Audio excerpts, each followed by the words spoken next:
I'm mostly Norwegian, German, Scottish, Irish, and English. It's 100% Irish with some Swedish. I am Hmong. My heritage, I think it's from Europe and Dutch and stuff over there.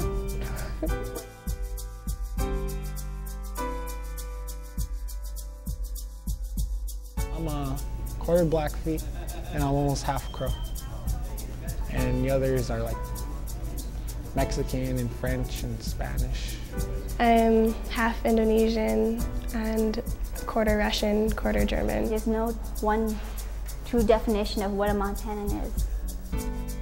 There's really not a whole lot of diversity here. Can't really say there's a true Montanan. I think the Montana is more the spirit of the place. If you're compelled by the beauty of the landscape, and if you're passionate about where you live and what you do here, then I think that makes you Montanan.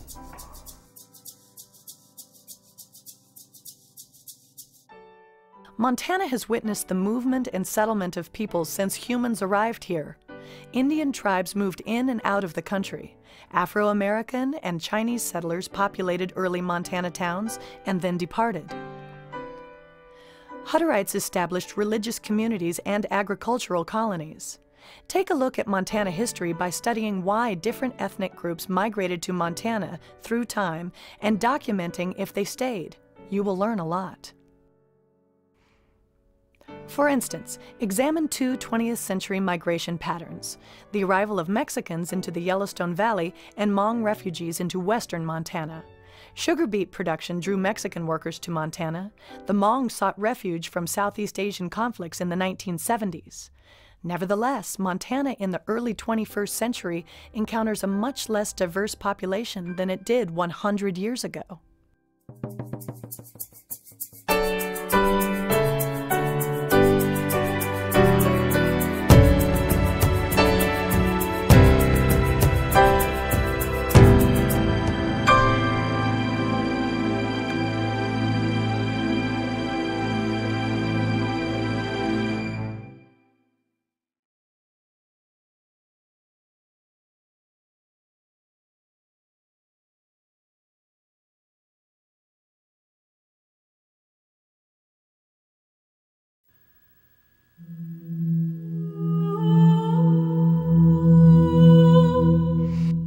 In spite of its relatively meager population, Montana has been home to a complex patchwork of ethnic groups.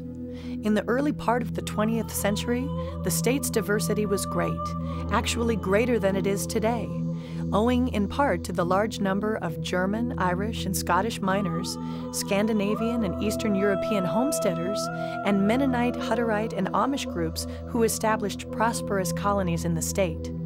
Chinese, Japanese, and African American settlers were not uncommon in the early 20th century Montana. The migration trends to and from Montana have shifted vastly with opportunities, keeping in step with changing economy, industry, and culture. Let's take a look at 3 different Montana stories of ethnic migration in the 20th century.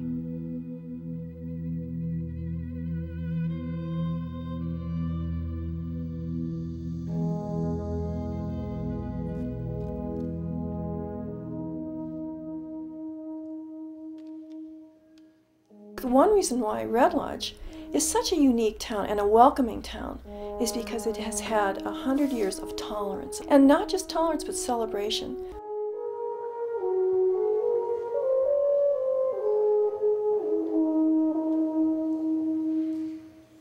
I think those that migrated to Montana, in contrast to other places in the United States, were originally brought here for agricultural purposes, homesteading. But the mines, resource extraction. The Finns, for instance, here were the timbermen. They were the lumbermen. They supported the mine shafts. Your Slavs were the hard rock miners. Your Irish and English came here kind of as a municipal role.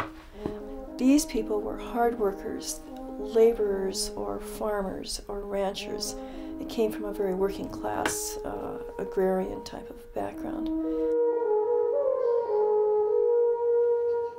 And when we arrived in the late 40s, the town had really been terribly affected by the closing of the mines, and particularly a mine disaster in the 40s. A lot of widows in town, the coal industry was at an end.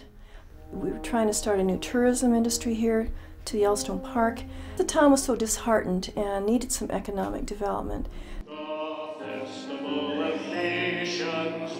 The festival started 54 years ago. For several years, maybe even decades, each of the ethnic cultures in Red Lodge were giving their own entertainment programs within one of the halls that existed. We had such a unique blend of nationalities, and primarily Western European. In the early 50s, this group got together and started a very primitive Festival of Nations.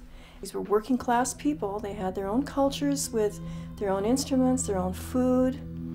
And once a year they would bring out their costumes and celebrate their differences. That's the origin of the Festival of Nations, was when the original immigrants were disappearing and their children wanted to keep this up. We need to continue to celebrate these kind of things. I think it is a very important and very relevant thing to do. We have so much at stake on the international level right now. There's a lot of political issues, and this is the kind of event where you can celebrate differences and see each other in a very positive light and make new friendships. And I think that is more important than ever. In 1951, the Festival of Nations was the only event of its kind in Montana. Today, there are over 30 annual cultural festivals happening across the state.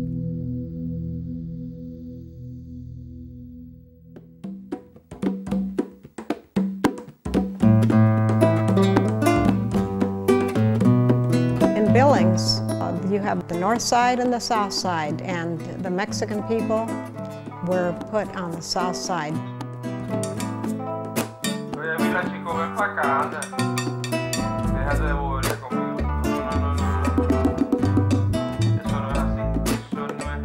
I'm of Mexican descent, but I'm very much a part of Montana, a part of Billings, you know. This is my hometown.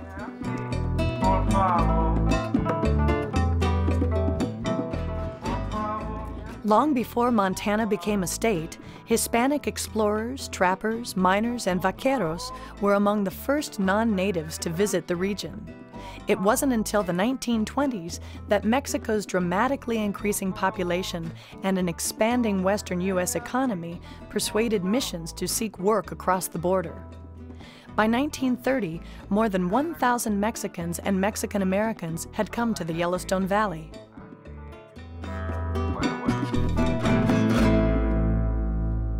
You know, there used to be recruiters for the Great Western that used to go out to the states where there was Mexican population, and they'd bring them in on the freight trains. The Great Western Company cultivated its dependence on two ethnic groups to tend valley beets. In 1924, it brought over 3,600 Mexicans and 1,200 Germans to Montana to harvest a record 31,000 acres that year.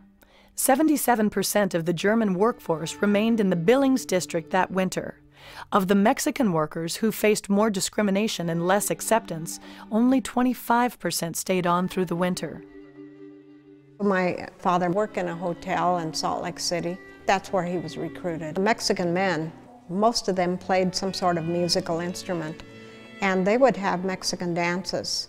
And so my mother and father met at one of these Mexican dances.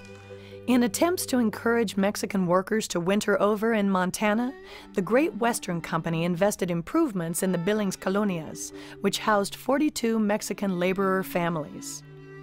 Behind the sugar factory, they built like a small village, 50 adobe houses and with no plumbing. That was called the colonia, and they used to call it the Mexican colony. I was born in the Mexican colony. The Mexican people did not go on the other side of the tracks. The racist underpinnings of American culture, together with restrictive legislation and hiring practices, hindered Latino economic mobility, and the low wages made agricultural labor a family endeavor. Families migrated and worked together as a unit and sold their collective labor to farmers. Father drove a truck for Great Western, and then he bought a small farm in the Billings Heights area, very small, like 5 acres of land. Esther's family, like so many Mexican families of the time, worked hard to get ahead in their new community. We were poor, but we had a lot to eat. We used to raise our own garden, our own chickens. For her family, that meant leaving the comfort of a larger Mexican-American community and building acreage and equity in the Billings Heights area. People in Billings were very racist at that time. It was lonely. It was lonely, you know, the only Mexican family in a Russian-German community. I heard later that they used to call us the Mexicans, but we used to call them the Germans, so. We're Mexicanos, which is, it's Mexican. It's a cross between a Spaniard and an Indian, and that's a Mexicano. I don't understand why we have to have prejudices, but we do. You know, I have them towards the people who commit wrongs. That's my prejudice. My mother and father wanted to give us a better education, a better opportunity. My dad found out about coming up here to Montana to work. My dad had a saying, con una mula se hace trabajo duro, pero con educación se abren las puertas del mundo. See, you can do all kinds of heavy work with a mule, but if you have an education, the doors of the world will open for you. I had a good growing up. We worked hard, but we'd go swimming with our next door neighbor friends. We'd go to their weddings. They'd come over to our house and they'd ask Mother for tortilla, you know, because my mom would be making tortillas. And, you know, we just learned to get along. The Mexicans who moved north to the Yellowstone Valley have left a vital legacy to the area's heritage. The region's agricultural prosperity depended on the essential labor of Mexican farm workers. If it hadn't been for the Mexicans, the farms would not have succeeded. Besides their crucial economic role, Mexican Americans have contributed an enduring ethnic community and enriched the Yellowstone's culture.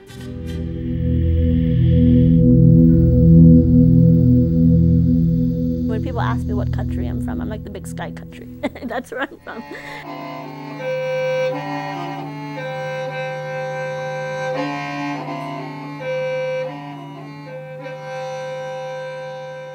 My parents came here because the mountains reminded them of Laos, you know, and the people who live here now are the same people who lived together in a village in Laos, and they lived in a valley just like this one. I grew up in that time where we were sort of new immigrants and people not knowing why we were in this country. So, and that was like, I get the whole go back to your country kind of stuff, and I'm just kind of like, I can't, they'll kill me if I go. It's hard because people have no information about Hmong people and why they are in this country. Hmong history is, first of all, it's a very, very ancient culture. And its history is an oral history. And in this oral history, they came from China. And the Hmong lived isolated in China. And when the Chinese tried to incorporate them into Chinese culture, they fought back. Some stayed in China, and others dispersed to Burma, Thailand, and Vietnam and Laos. So what we have are the Lao Hmong. In the late 1960s, during the Vietnam War, the U.S. enlisted the Hmong, historically freedom-loving people, as strong fighters in Laos against the communists. The Hmong got caught up in this war. It actually goes back to the Treaty of Yalta, which ended World War II, when France was able to reclaim what was called Indochina at that time as a colony. But France had received a lot of destruction during World War II and did not have the strength to hold Laos or Vietnam, and those countries wanted their own independence. And so the United States went in to back up Laos, to back up Vietnam, and basically those countries pulled out and we were left there. And we used that domino theory. If one country fell to communism, they would all fall to communism. They trained these Hmong soldiers, and they also included Montana smoke jumpers. They knew what it was like. The terrain was similar. They could jump out of airplanes if something would happen to the airplane. And so that's where Montana comes into the scene. And where Missoula comes, Jerry Daniels was a smoke jumper, and he became really good friends with General Wing Pao, who is sort of the top dog, Hmong leader. They were interested in defending their own homeland, and so most of them joined with the United States and became the secret allied forces when the United States was bombing Cambodia and also bombing in Vietnam. And their major job was to go in and rescue downed American pilots. The Hmong knew this territory was their homeland. They knew it very, very well. And of course they had traded all the time all over that area as well, so they knew the area. And they were able to maneuver in the jungles as we could not, which they did a phenomenal job of. So all of this is happening in Laos, while on TV in America you're just seeing Vietnam and what's happening in Vietnam. I don't know if the agreement was ever said or ever written down, but there was an agreement between the Hmong and the CIA. If you help the American troops, we'll take care of you and we'll give you your own country. But if we lose, we'll take you to our country, and our allies will take you. And that was fine with Hmong too, because as long as they were taken care of, that's all that mattered. When the U.S. pulled troops from Southeast Asia in 1975, Laos fell to the communists who targeted the Hmong as traitors, executing many. So it was a lot of just pretty much persecution, chasing the Hmong down in the jungles and killing them. During that time, my parents had traveled from northern Laos across the Mekong River into northern Thailand. Fleeing for their lives, fragmented Hmong families escaped to Thailand, endured insufferable conditions in refugee camps, and then finally sought safety in a new home country, the United States. My parents came in 1980. The war ended in 1975. Missoula, I like to say, is the first place which Hmong people came to because of Jerry Daniels, because of the Montana smoke jumpers. 25 years after resettling in Missoula, the Hmong straddled their two new worlds, continuing to celebrate their own traditions while becoming part of the Missoula community. It is the next generation, the children who grew up here, who deepen their Montana roots. Missoula is my home. I'm very much Montanan. Like, I have this very Montanan mentality of just take my time, especially when I go visit my cousins in California or in Wisconsin. And I just, they say that I talk slower and that I'm just more relaxed, and that I'm always the last person. I'm always running late, and I'm just and that I don't dress up for anything. I'm this is dressing up. These are my clean jeans, these are my good jeans, and that's as best as I can do to dress up.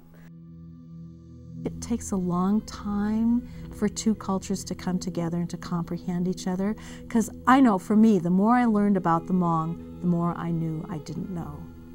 A lot of the male elders that we have in Missoula are veterans. They are CIA trained guerrilla fighters. I think a lot of Missoulians, non-Hmong Missoulians, don't know, they don't know who these older men are. They just are the janitors and the gardeners and the, farmers market people, and they don't know that these are the people who fought for, this country.